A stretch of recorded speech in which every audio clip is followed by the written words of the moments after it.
परंतु धन्यवाद तुम्हाला देतो मी. तुम्ही विचारलेला जो प्रश्न आहे की कल्याण डोंबिवलीला शिंदे सेनेच्या लोकांना आमच्या लोकांनी पाठिंबा दिला असा तुमचा प्रश्न आहे. लोकल परिस्थिती तिथली काय आहे ती मला माहिती नाही, स्थानिक परिस्थिती काय आहे ती. आणि स्थानिक स्वराज्य संस्थांमध्ये जर आपण आत्तापर्यंत इतिहास जर पाहिला तर स्थानिक स्वराज्य संस्थांच्या प्रत्येक निवडणुकांमध्ये त्या ठिकाणची जी काही स्थानिक लोक असतात ते आपापली आघाडी युत्या करत असतात.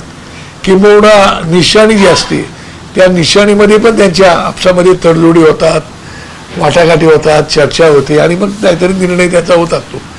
तसाच स्थानिक लेवलवरती आमच्या तिकडे राजू पाटील आमच्या तिकडचे माझे आमदार आहेत आणि नेते आहेत आमचे.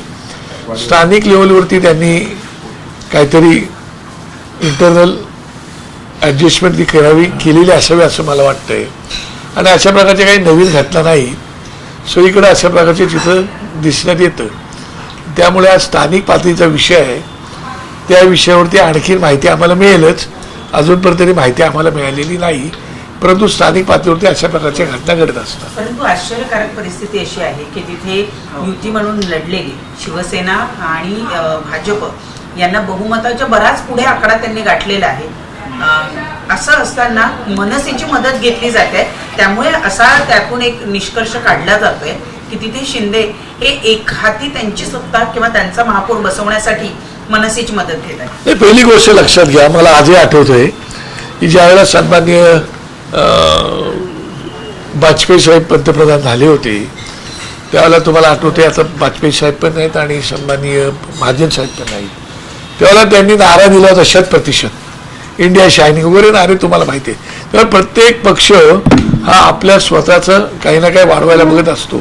तसं कदाचित असेल, पण आता त्यांचं जर काही बिनसचं असेल तर आम्हाला कल्पना नाही.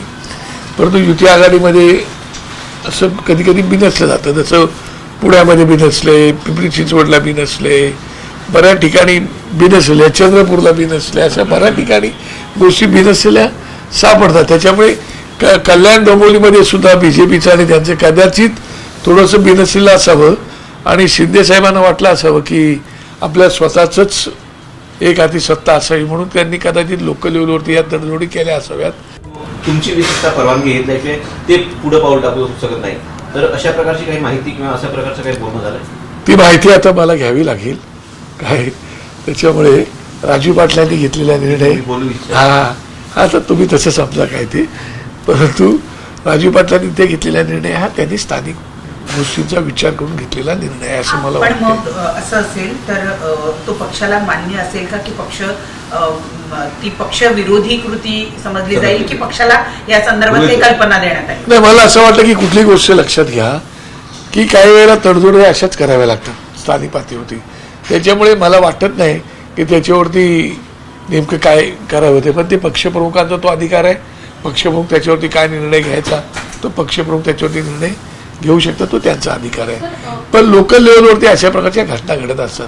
आता बघा, मागच्या वेळेला आम्ही ज्या ह्याच्या नगर परिषदा, नगरपालिका वगैरे निवडणूक त्याच्यामध्ये आम्ही चिन्ह दिलं नव्हतं, पण आता ZP आणि पंचायत समितीमध्ये आम्ही चिन्ह दिलेलं आहे. त्याच्यावर त्यांनी लोकल लेवलवरती ते केलं होतं. आता आमचं चिन्ह गेलेलं आहे, आता लोकल लेवलवरती ते पण एकमेकांची घेऊ शकतात. ABP माझा, उघडा डोळे बघा नीट.